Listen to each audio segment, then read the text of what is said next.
supuesto, la acción humana también, ¿no? Esta relación entre la naturaleza y el hombre, pues evidentemente tiene también una repercusión importante por aquello que llamamos también algo que se denomina ecología cultural, ¿no? Que sería esa relación que existe entre el individuo, ¿sí? Y la naturaleza, la fauna, ¿no? De cómo favorece o desfavorece el desarrollo de una sociedad, ¿sí? De cómo existe esa interrelación o esa interacción para poder desarrollar o para poder ir avanzando como grupo o como sociedad, ¿no? Y lo vemos en el día a día también. O sea, lo vemos, déjenme volver aquí la llamada un momentito. Lo vemos en el día a día cuando pues podemos ver de acuerdo a la población de donde vivan unas personas, cómo se desarrollan más en la parte de la agricultura, cómo en las ciudades urbanas no están tan desarrollados en la parte de la agricultura, sino que tienen otros modos de vida y su contacto directo con la naturaleza es más reducido. En cambio, las personas que tal vez, no sé, pueden vivir en tierras altas, en montañas, en espacios abiertos de cosecha, en llanuras, etcétera, el contacto con la naturaleza es mucho más directo.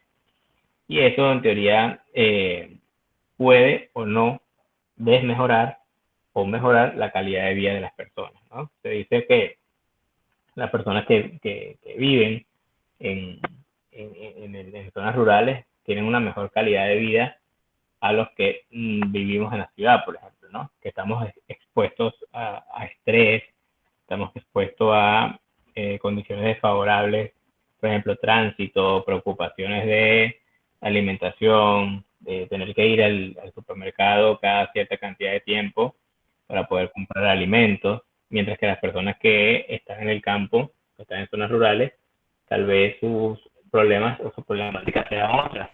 Problemática puede ser, no sé, que el ganado no ingirió su alimento o que hay sequía, ¿no? Entonces hay un poco no hay alimentación para el ganado, entonces cosas como esas hacen pues que seamos un poquito distintos en estas regiones, ¿ya? Déjenme que te olvides el teléfono celular, entonces para admitir a las personas que van llegando, tengo que cortar acá para volver otra vez. Bien. Entonces, bueno, ahí Pablo Broca, importante dentro del desarrollo de la antropología, como les decía, nos plantea este interesante concepto vinculado dentro de la relación de la antropología social y la antropología biológica. ¿Okay? Pablo Broca, me imagino que ustedes también lo conocerán. ¿Alguien lo conoce? ¿Lo ha escuchado? ¿Alguien que, que lo haya visto o lo haya referido en alguna lectura en el área de la medicina?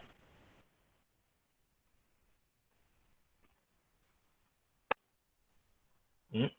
Disculpe, profe, pero podría repetir, es que no lo escuché bien. Si alguien ha escuchado o ha oído hablar de Pablo Broca dentro del área de la medicina.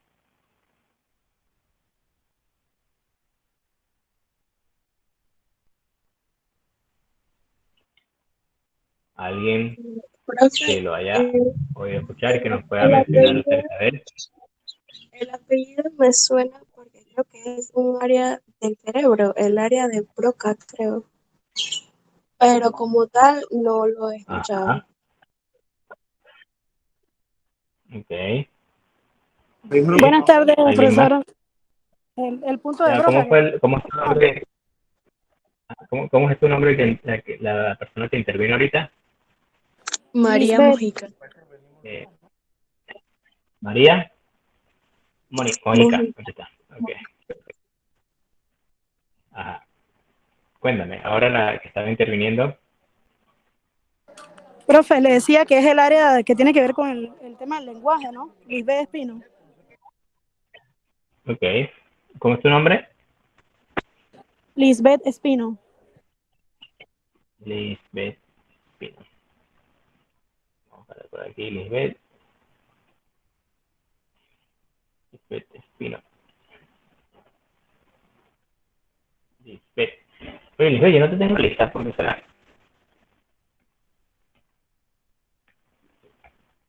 ver por acá. Ok. Listo, Lisbeth. Muy bien. Ajá. Yo te voy a poner por aquí también participación. Perfecto, muy bien. En efecto, sí. ¿Alguien más quería participar? Creo que por ahí escuché una voz de un masculino que quisiera participar.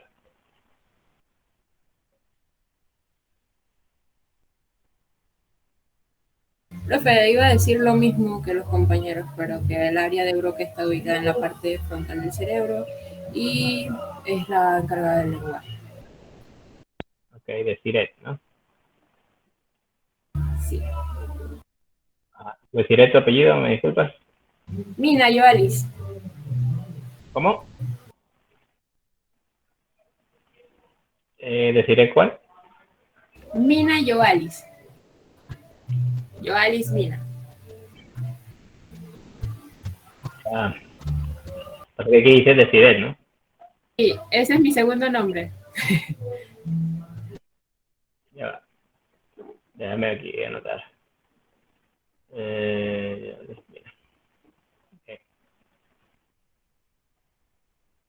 perfecto. Muy bien.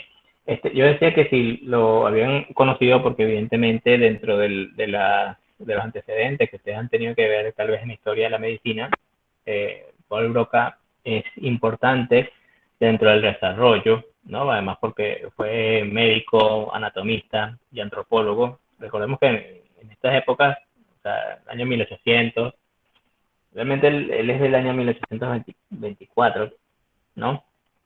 Pero en ese siglo, pues los científicos, las personas que se dedicaban a los estudios de las ciencias, normalmente tenían diversas carreras, ¿no? O sea, hacían diversos estudios, no como se hace en la actualidad, que son, qué sé yo, 5 o 6 años, ¿no? Sino tal vez era un poco menos. Y bueno, Paul Broca, pues, fue un médico, ¿no? Importante para el desarrollo de la antropología y fue anatomista, y como ustedes muy bien indican, pues hace el descubrimiento de lo que sería, o habla, más que el descubrimiento, habla o refiere a lo que sería la zona de Broca ubicada en el cerebro, ¿no? Donde daños específicamente en esa región del cerebro tendrían que ver con los procesos de la dificultad del lenguaje del individuo. ¿Ok? Entonces, él hace referencia hacia esa zona. ¿Ya? Entonces, importante que siempre conozcamos eh, los antecedentes pues, que pueden existir acerca de los diversos autores y los diversos eh, científicos que han tenido que ver con el desarrollo de la medicina y bueno, el desarrollo de cada una de las ciencias. ¿Okay? Entonces, bueno, todos estos conceptos que están acá, bien, engloban un poco lo que era el concepto general de lo que es la antropología. Bien, ahora, cuando nosotros nos vamos un poquito a lo que es el objeto y la naturaleza de estudio de la antropología, ¿no? El objeto de estudio, evidentemente, sabemos que está dirigido hacia lo que es el hombre, ¿no? El hombre como un ser, ¿sí? Y sabemos que existen 4 ramas de antropología: antropología lingüística, antropología social, arqueología y antropología física o antropología biológica, ¿okay? Entonces, eso quiere decir que su objeto de estudio o su objeto y la naturaleza del estudio está enfocada en el hombre físicamente, ¿sí? Cuando hablamos de físicamente, hablamos de morfológicamente, hablamos de toda esa cantidad de formas, de toda esa cantidad de, de, de, de morfologías, ¿no? De toda esa cantidad de situaciones o esa variedad de elementos que pueden estar presentes en el individuo. ¿Okay? Por ejemplo, si tiene cabello lisótrico, si tiene cabello ulótrico, si tiene cabello silótrico, si la nariz es platirrina, si la nariz es hiperplatirrina, si es mesorrina, si es de tipo caucásica, si es de tipo negroide, etcétera, ¿no? Entonces estaríamos hablando de lo que sería la morfología del individuo y evidentemente también tiene que ver con lo que es el estudio del hombre desde el punto de vista espiritual, ¿no? Porque cuando hablamos desde el punto de vista espiritual, estamos hablando de las creencias que puede tener cada uno de nosotros o de las creencias que puede tener cada uno de los individuos de acuerdo a su religión que profese o de acuerdo a la creencia, de acuerdo a lo que sería algo denominado lo mágico religioso, ¿no? Cuando hablamos de términos de mágico religioso, estamos hablando de esas situaciones propias que están en las comunidades, ¿ves? Y que la comunidad cree y tiene fe en ellas, tiene fe en el desarrollo de esas mitologías que puedan existir o de esas creencias que se han venido transmitiendo de generación en generación y que la población o la comunidad o la agrupación que está en este momento conviviendo tiene fe de que así pueda suceder.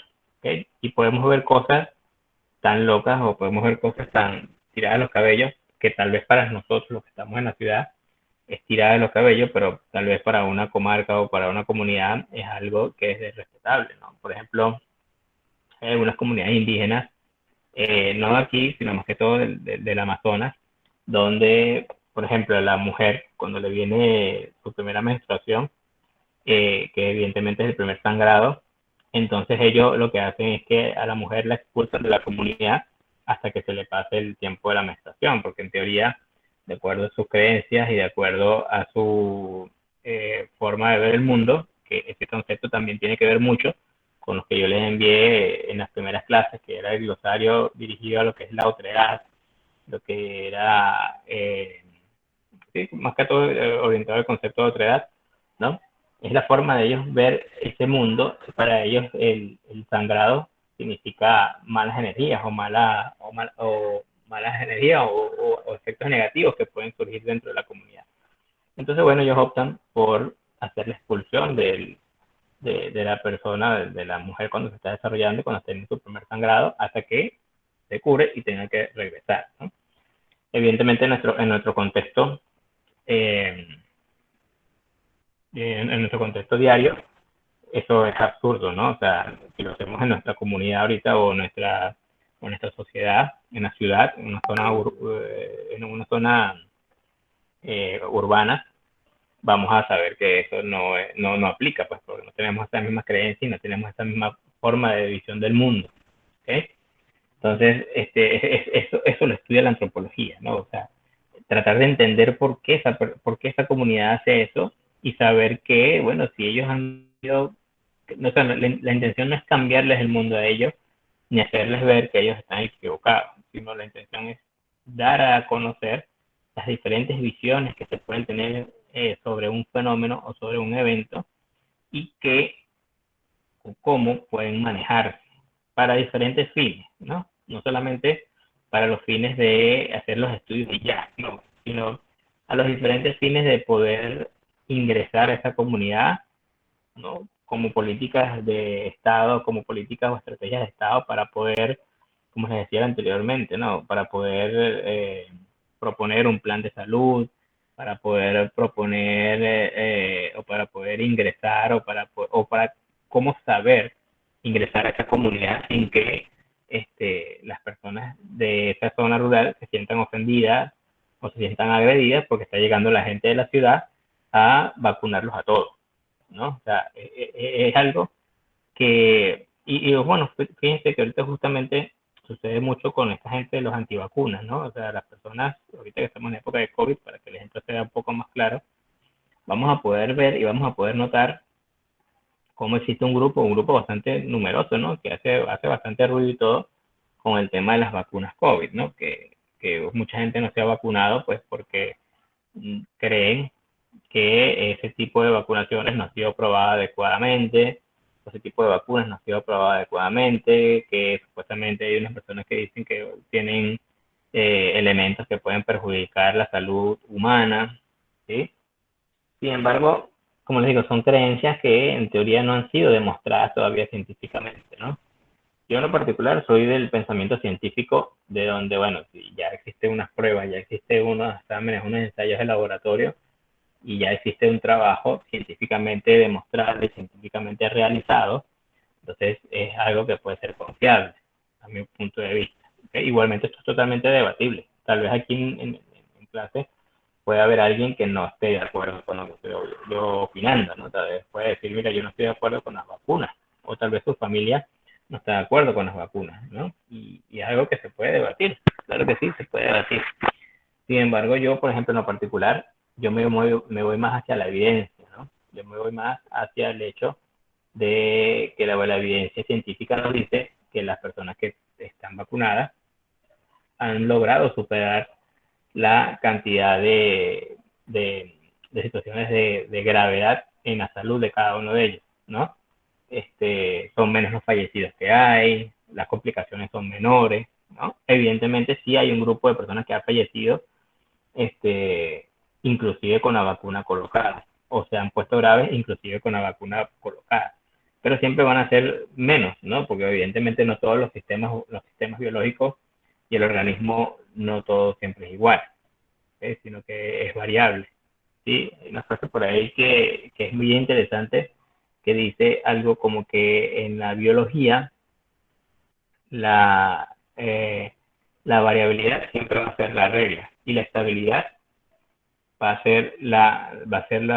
a ser lo constante. Normalmente uno se acostumbra a que bueno, lo constante siempre es que todo sea igual. No, en la biología no sucede lo mismo, ¿no? En la biología normalmente sucede que la variabilidad es lo constante, es decir, lo que siempre va a estar presente, la variabilidad de los eventos, la variabilidad de los casos médicos, la variabilidad de las enfermedades, la variabilidad de las situaciones, ¿no? Por ejemplo, si alguien se va por traumatología, no todas las fracturas van a ser igual. Puede ser que dentro de la clasificación sí, bueno, esto es una fractura abierta, esto es una fractura con minutos, etcétera. Pero la situación siempre va a ser distinto porque es un ente biológico el que está sufriendo esa situación en ese momento.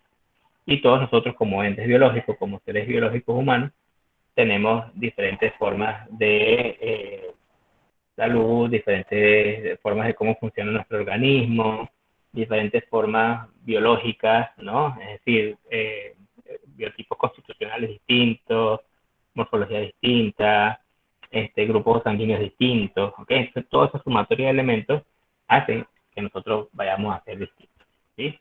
Entonces, déjenme ver que quiere ingresar. Sé que yo la- Profe, ¿es cierto eso que usted dice que en algunas comunidades y algunas religiones niegan ciertos procedimientos médicos porque va en contra de sus creencias?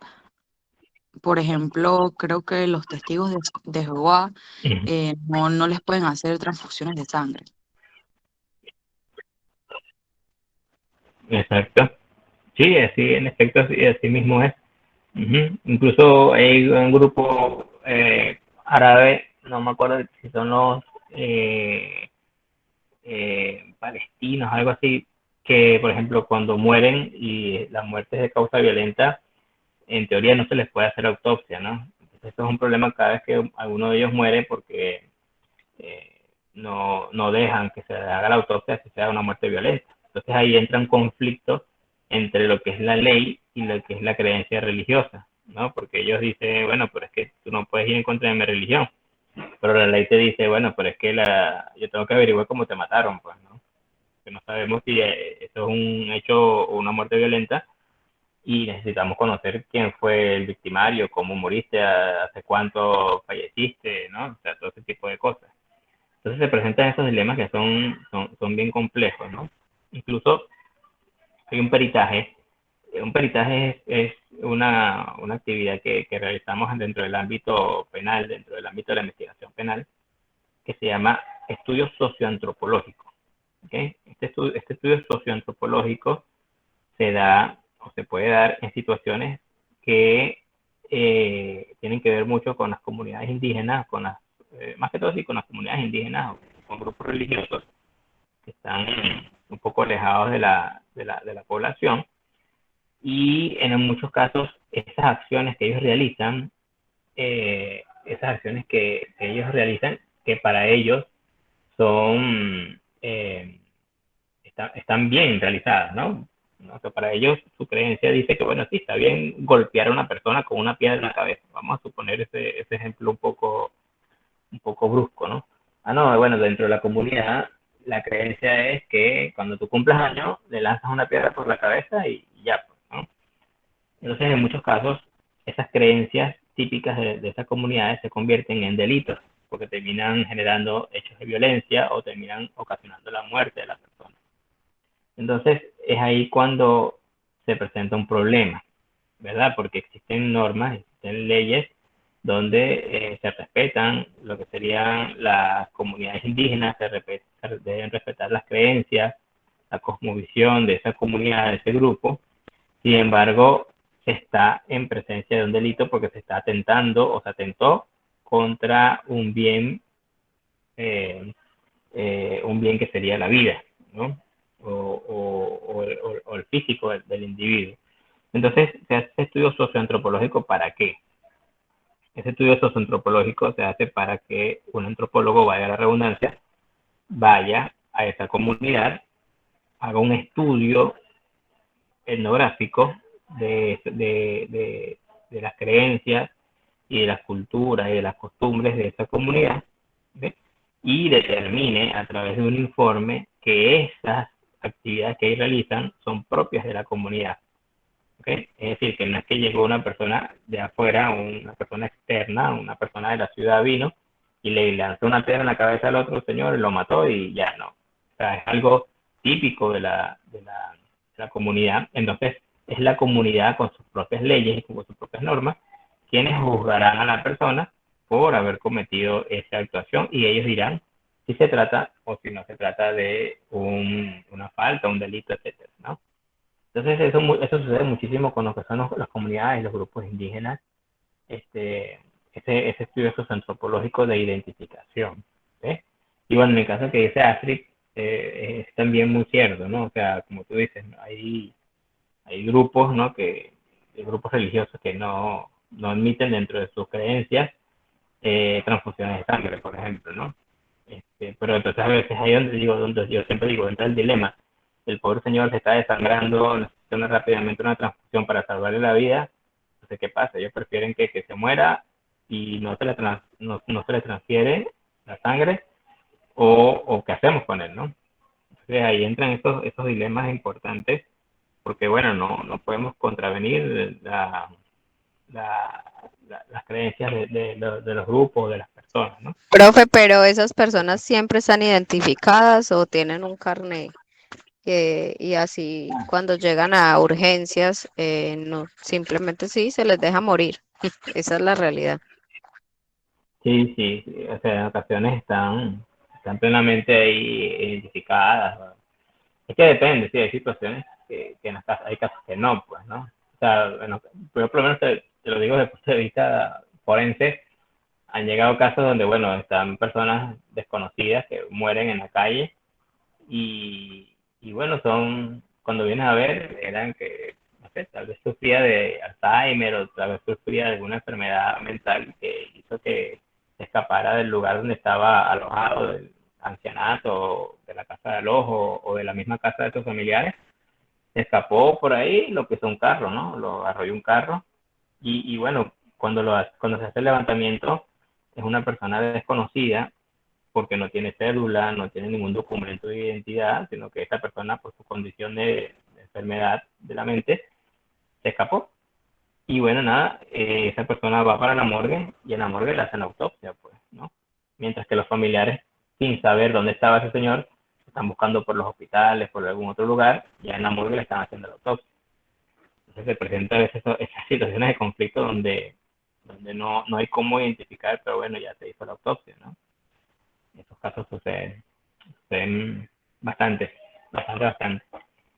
Pero bueno, nada, o sea, lo interesante de todo esto es que estemos conscientes, ¿no? Y ustedes como futuros médicos que van a ser, estemos conscientes que estas situaciones existen, ¿no? Y que, bueno, existen culturas, existen religiones, existen formas de ver la vida y formas distintas de la visión del entorno, ¿no? Que hacen que uno antes de actuar tenga que pensar qué es lo que va a hacer y cómo lo va a hacer.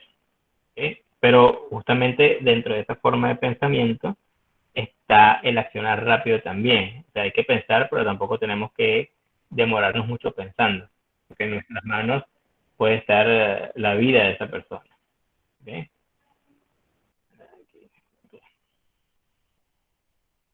Bien, pero bien interesante todo lo que están indicando aquí. Bien. Entonces, otro de los objetos y naturalezas de estudio de la antropología es evidentemente el estudio de las obras, ¿no? Y lo que sería la naturaleza de la ciencia antropológica, ¿ya? Cuando hablamos evidentemente del estudio de las obras, estamos hablando de, como lo habíamos mencionado en la clase anterior, de las obras del ser humano, ¿sí? No solamente obras de construcción, estamos hablando de obras también de generar discursos, de generar escritos, de generar artefactos, de generar tecnología, ¿okay? Y la tecnología puede ser desde la fabricación de una piedra para cortar carne, como se hacía en la época de la prehistoria, hasta un cuchillo eléctrico como lo hacemos o lo tenemos ahorita en la actualidad, ¿no? Que podemos cortar con un cuchillo eléctrico o con un láser y cortamos la carne y todo esto, ¿no? O sea, todo lo que tiene que ver con la fabricación de diferentes elementos. ¿Okay? Entonces, de la naturaleza de la ciencia antropológica, es decir, la raíz de la ciencia antropológica, tenemos que de un lado resulta siendo una ciencia natural. ¿Okay? ¿Qué significará eso de ciencia natural? ¿Quién me puede decir qué será eso de ciencia natural? A ver, ¿quién me da un concepto ahí con sus propias palabras de lo que sería la ciencia natural?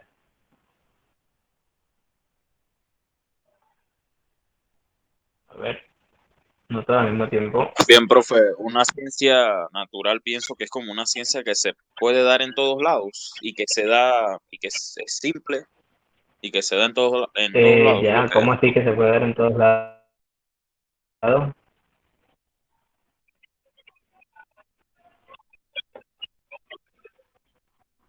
¿Cómo? Repítame, Profe, profe, que no. ¿cómo es tu nombre? Disculpa para anotar. Sí,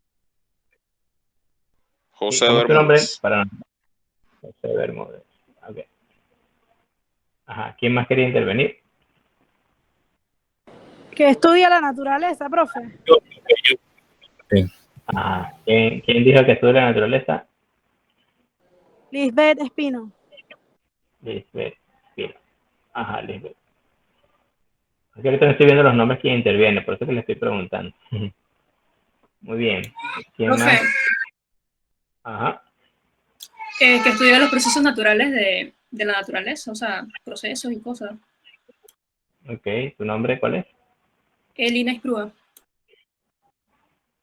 Lina Crua. Ya te veo por aquí. Ahí Crua, ¿no?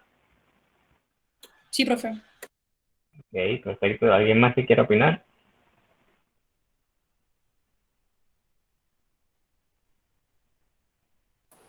Sí, profe, yo opino que ciencia natural, pues sabemos que la ciencia es una disciplina, es un estudio, ¿no? Entonces, natural para mí sería como el origen, o sea, como la ciencia que estudia los orígenes, pues en este caso de la antropología, pues nosotros mismos, los seres humanos, la sociedad. Ok, ¿cómo es tu nombre? Disculpa. Andrea, atención. Andrea. Muy bien, perfecto. Muy bien, ya está bien. Todos los conceptos que han ido mencionando están bastante buenos. ¿Ok? Y en efecto es así, ¿no? Cuando hablamos de una ciencia natural, es que normalmente tiene como objeto de estudio, ¿no? Lo que son las ciencias propias de la naturaleza, ¿no? Como lo indicamos, somos seres biológicos, entonces estudiamos, o la antropología estudia el ser biológico, ¿no? Al ser humano. Entonces el ser humano es un ser dentro de la biología, ¿ok? Y evidentemente su relación con lo que puede ser también la química, la geología, ¿sí? La botánica, la ciencia, que todo este desarrollo de ciencias tiene que ver es con el ser humano. ¿Okay? La astronomía es el ser humano estudiando los astros, por ejemplo. La geología es el ser humano estudiando el suelo, ¿no? El comportamiento del suelo, los tipos de suelos existentes, cómo está compuesto los suelos, todo ello. Entonces, la antropología, su naturaleza es ser una ciencia natural, ¿no? fíjate que es una biología especializada en el personaje zoológico, es decir, en nosotros como seres que hemos venido evolucionando, ¿sí? Desde, evidentemente, vinculado con una teoría evolucionista, desde que surgimos, ¿no? Como seres o parientes de otros primates existentes en el reino animal. Nosotros formamos parte, dentro de nuestra clasificación taxonómica, como individuos de la especie Homo sapiens sapiens dentro del reino animal, ¿ok? Entonces, eso vinculado evidentemente con teorías que tienen que ver con los procesos evolutivos, ¿no? Como lo dije anteriormente. Sin embargo, sabemos y estamos claros que existen dos tipos de teorías acerca del origen del hombre. Sería la teoría creacionista, donde nos indica un poco orientado que somos seres espirituales, que venimos de Adán y Eva, etcétera, etcétera, etcétera. Y luego está la otra teoría, que sería la teoría evolucionista, que es la teoría que nos indica que provenimos de dentro de, o venimos, o como estamos ahorita en la actualidad, surgimos de un proceso evolutivo de de otros antecesores que, debido a los procesos de especialización y debido a los procesos de adaptación de ambientes, terrenos, etcétera, somos lo que somos hoy en día. ¿Okay? Esto es un tema de mucha discusión, o sea, esto es un tema que pudiésemos estar conversándolo toda una carrera universitaria, ¿no? Podemos estar 5 años discutiendo acerca de las teorías evolucionistas y las teorías creacionistas, ¿okay? Todas con derecho y todas con total libertad de poder exponer sus creencias, muy bien. Evidentemente, cada persona puede apoyar su teoría como mejor le parezca y como mejor lo pueda creer. Yo en lo particular siempre me voy a ir por la teoría que presenta mayor evidencia científica. En este caso sería la teoría evolucionista, ¿no? Donde, bueno, se han encontrado diferentes, a través de excavaciones arqueológicas, se han encontrado diferentes restos óseos vinculados con los primates o los homo, o los antecesores de nuestros antepasados, y que cada uno de ellos pues tiene una característica especial que fue cambiando hasta lo que somos en el día de hoy, ¿no? Pero bueno, como le digo, es un tema de bastante discusión y bueno, también forma parte de un objeto de estudio de lo que es la antropología. Fíjense que habla aquí de una ciencia fáctica también, ¿no? Dice, es una ciencia fáctica, describe y explica una realidad concreta, el hombre y sus obras a través del tiempo, y se establecen por observación referidos a hechos empíricos. ¿Qué quiere decir esto de ciencia fáctica? ¿Alguien que quiere intervenir en esa parte, que nos diga qué significa la ciencia fáctica?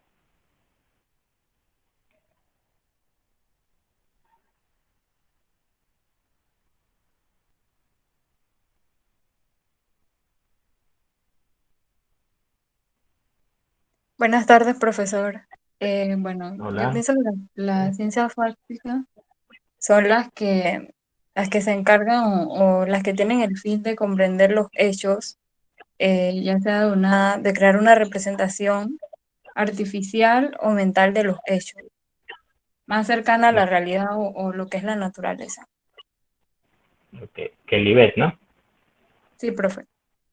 Ok, muy bien. ¿Alguien más que quiera participar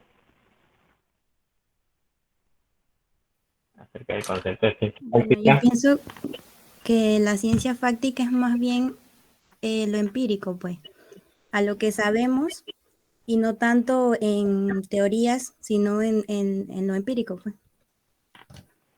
Más Muy que todo. bien. ¿Tu nombre, por favor? Eunice Cano. Eunice. ¿Cómo es tu apellido, por favor? Disculpa. Eunice Cano. Cano, ajá. Perfecto. Muy bien. Sí, en efecto, lo que son las ciencias fácticas, ¿no? Están relacionadas con la demostrabilidad de los hechos, ¿no? Es decir, que los hechos puedan ser comprobables, que los hechos puedan ser demostrables, ¿sí? Científicamente, pues evidentemente, ya que se me movió aquí la lámina.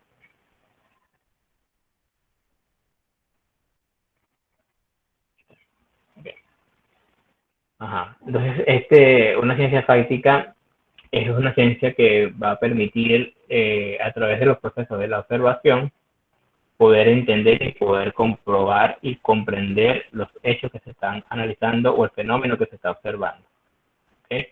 Entonces, la antropología es un claro ejemplo de lo que sería una ciencia fáctica, ¿no? Porque su objeto de estudio, que es el tercero, que es el individuo, para poder describirlo tiene que observarlo, para poder describir su comportamiento, para poder describir su forma de hacer las cosas, tiene que observarlo, ¿no?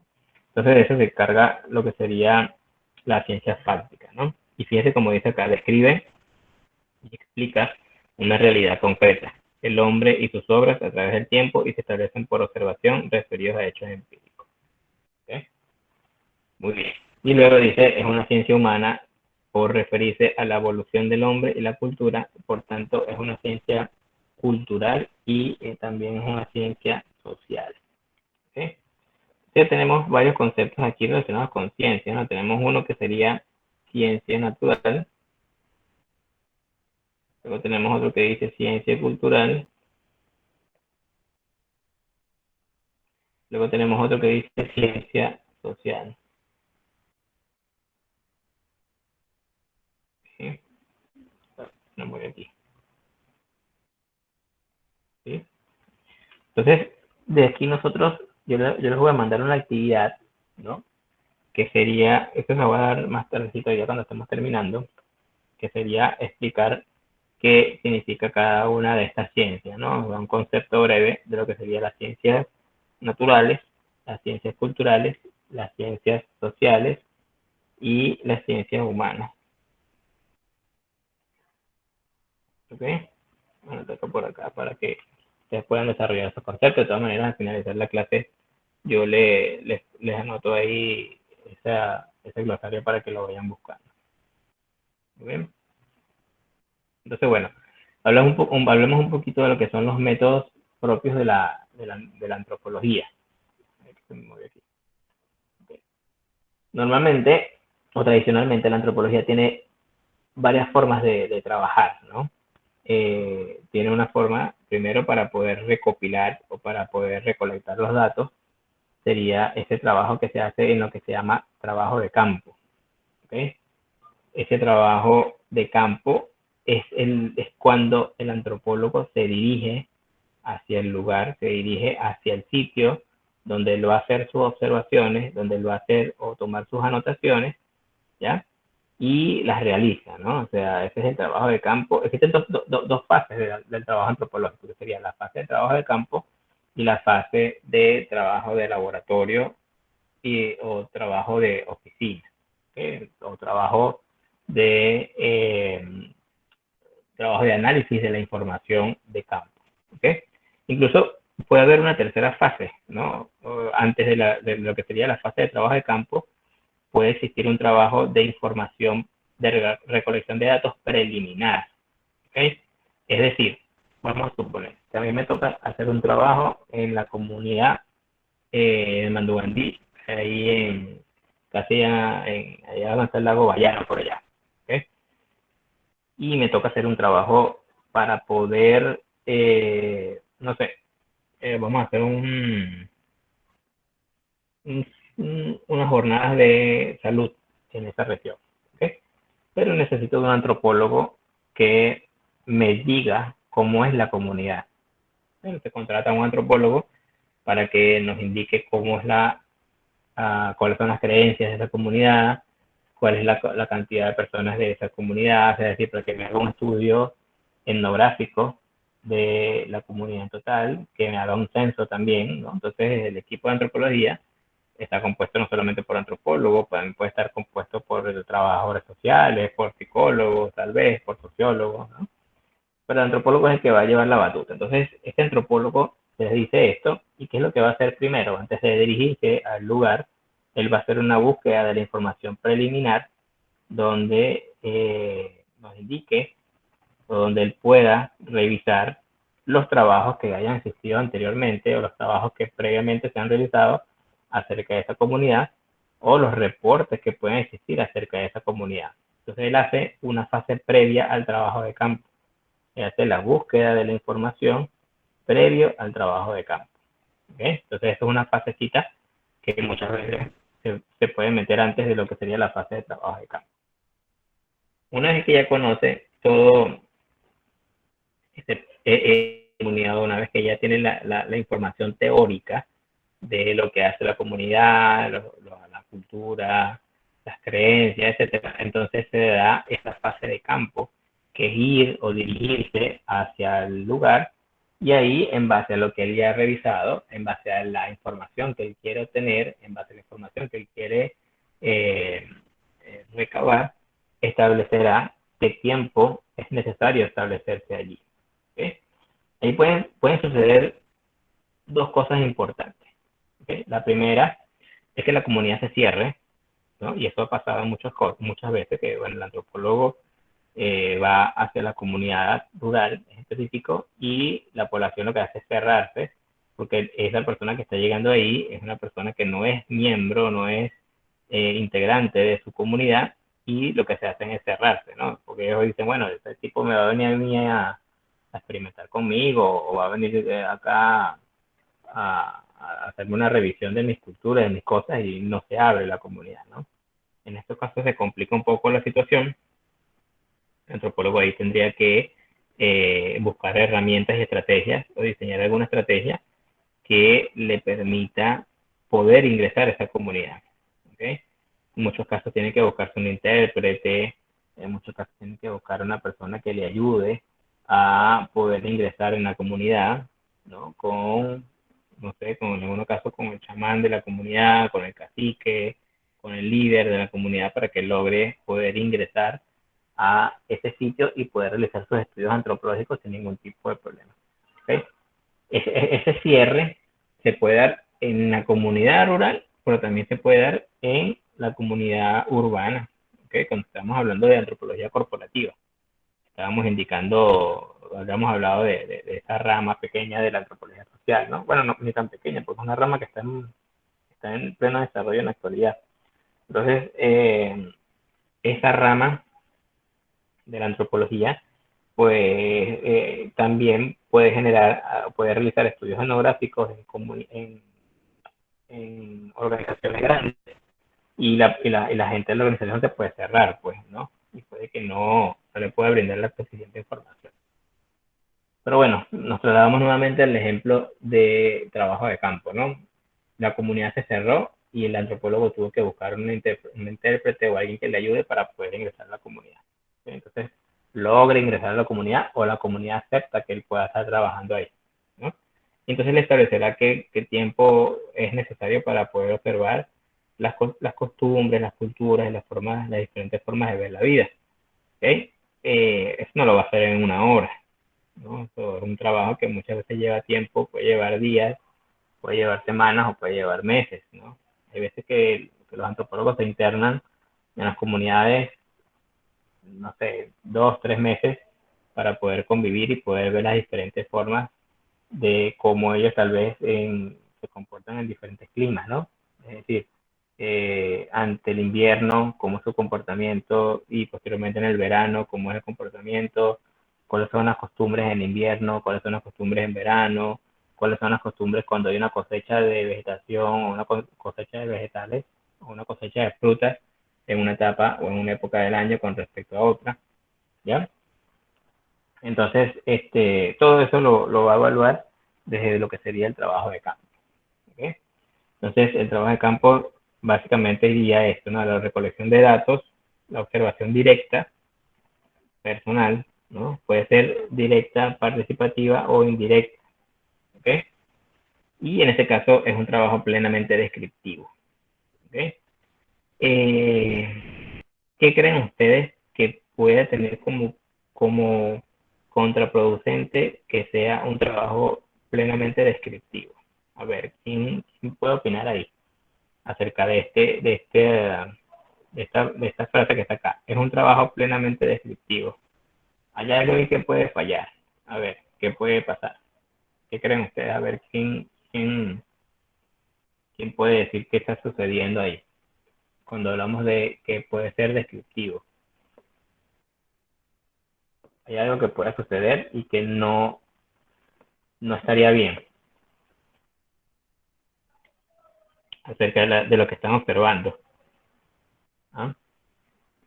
¿Qué creen? A ver, alguien que quiera opinar.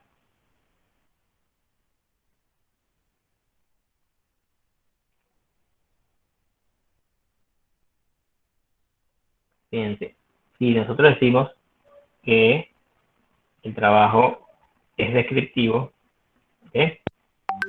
Puede suceder algo que se convierta en subjetivo. ¿Okay? Si se convierte en subjetivo. ¿Sí me están escuchando, verdad?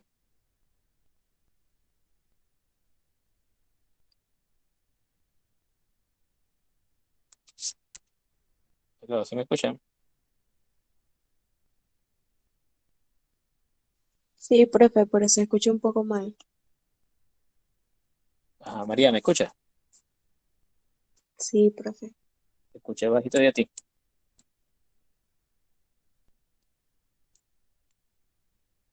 ¿Me escucha, María? O bueno, alguien que me diga si me escucha. Sí, profesor, le escucha.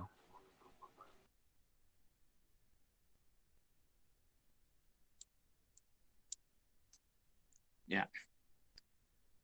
Ajá, les comentaba entonces que cuando hablamos del trabajo o la actuación, la actividad que realiza el antropólogo es descriptiva, estaríamos hablando que pudiese estar influenciado por la subjetividad.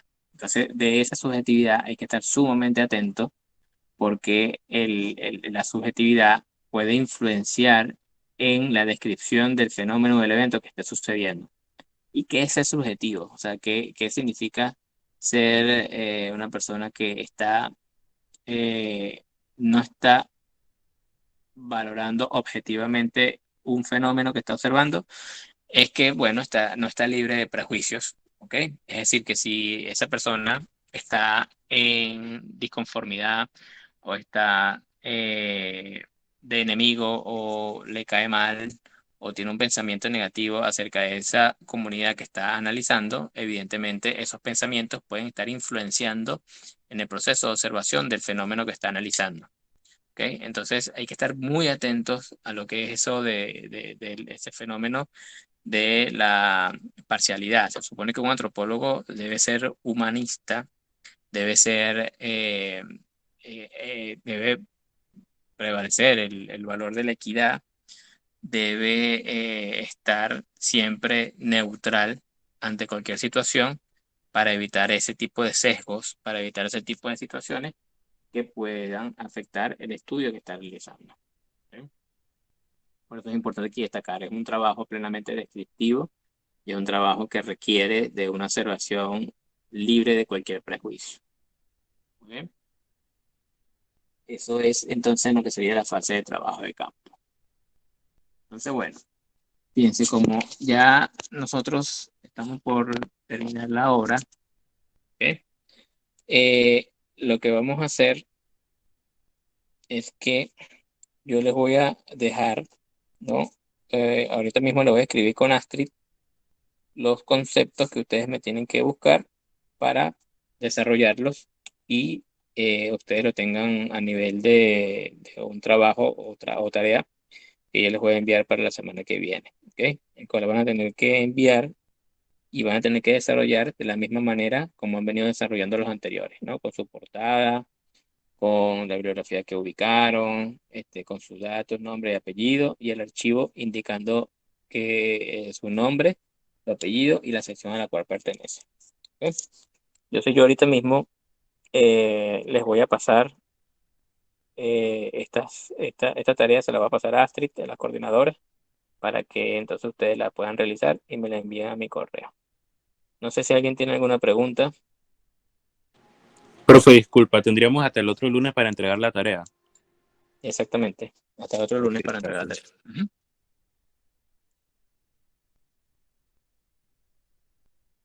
¿Alguna otra persona que quiera preguntar?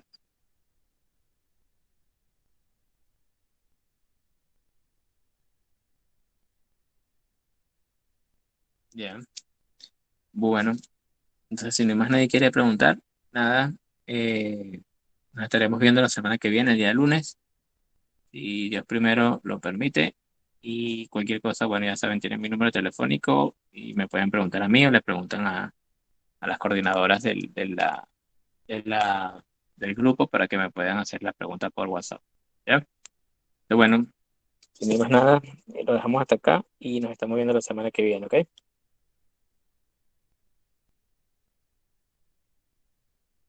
Chao, profe.